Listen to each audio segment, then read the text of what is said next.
Bonjour. Bonjour, monsieur Fidèle. Le nom de mon père, c'est le nom du papa du savant de la République, Edi Malou, Renaissance africaine comparée à la RENAC. Vous vous appelez comment? Edi Malou, le premier savant de toute la République démocratique du Congo. Edi Malou.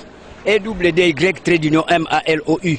C'est-à-dire, ça veut dire imposer la force vers l'ovanium. C'est-à-dire l'estime du savoir. Les gens qui connaissent beaucoup de choses, cristalliser, imposer, intentionner ça dans toute la République démocratique du Congo pour que nous puissions avoir la congolexicomatisation, les lois du marché propre congolais. Monsieur Edi, nous parlons d'un sujet sportif. Est-ce que connaissez-vous les relais? Mais oui, c'est clair. Lorsqu'on parle de tout ce point de vue, c'est l'activisme vers ce qu'on appelle la dynamique des sports.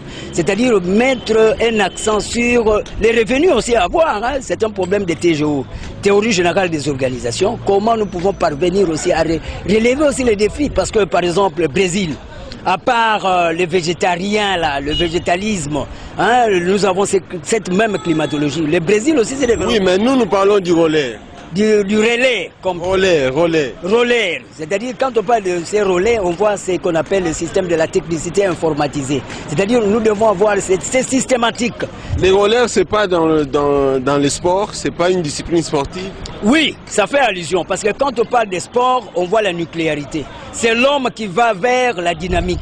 Oui, mais le sport là, le relais, est-ce que vous le connaissez? Oui, mais c'est clair, ça fait allusion au redynamisme de l'homme qui doit assurer ce qu'on appelle la systématique de l'orthodoxisation, c'est-à-dire la réflexologie. Le réflexe.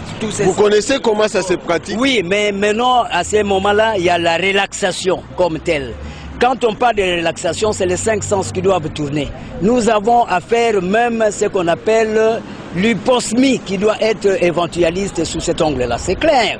Quand on parle de l'air, c'est faire allusion à informatiser le sens dynamiciel vers l'humanisme. Je vous en prie. Merci beaucoup. Oui.